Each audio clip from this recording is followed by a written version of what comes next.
Hi hi అందరికీ. మరి దొండకాయ కర్రీ మీలో ఎంతమందికి ఇష్టం కామెంట్ చేసేయండి. మరి దొండకాయ ఫ్రై ఏ విధంగా చేసుకోవాలో ఈ వీడియోలో తెలుసుకుందాం.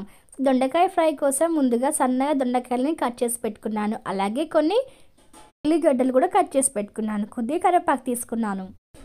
తర్వాత స్టవ్ ఆన్ చేసి కడాయి పెట్టుకొని అందులోనే కొద్దిగా ఆయిల్ వేసుకోవాలి.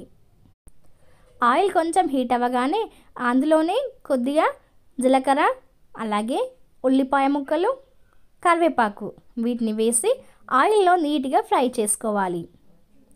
తర్వాత అల్లం వెల్లుల్లి పేస్ట్ అలాగే పసుపుని కూడా వేసి కలుపుకోవాలి. ఇవి ఆయిల్లో కొంచెం ఫ్రై అవ్వగానే మనం ముందుగా కట్ చేసి పెట్టుకున్న దొండకాయల్ని ఇందులో యాడ్ చేసుకోవాలి. దొండకాయ ముక్కల్ని కూడా ఆయిల్లో మంచిగా ఫ్రై చేసుకోవాలి. కింది నుంచి ఒకసారి మొత్తం కూడా కలిసే విధంగా కలుపుకొని పక్కన పెట్టుకోవాలి. అలాగే దానిపైన ఒక మూతని పెట్టండి. అందులో కొన్ని వాటర్ వేయండి. స్లిమ్లో ఉంచి ప్రాసెస్ అంతా చేసుకోండి. నీట్గా బెండకాయలు ఆయిల్లో మంచిగా మగ్గి ఉంటాయి. నీట్గా ఉడికిపోయి కూడా ఉంటుంది. చూస్తున్నారు కదా, ఈ విధంగా మరొకసారి కలుపుకోండి.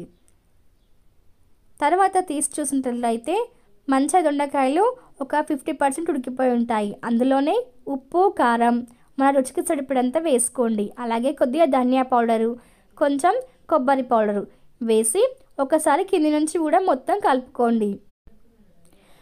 చూస్తున్నారు కదా, వీడియోలో చూపిస్తుండగా మళ్ళీ ఒకసారి అలాగే మూత పెట్టేసి ఉంచినట్లయితే ఒక 5 మినిట్స్ తర్వాత తీసి చూసినట్లయితే ఎంతో టేస్టీగా ఉండి దొండకాయ కర్రీ రెడీ అయిపోయినట్టు. చూస్తున్నారు కదా, కింద కూడా ఏం అడగంటకుండా నీట్గా ఉడికిపోయింది. ఈ స్టేజ్లో కర్రీ అయిపోయినట్టే.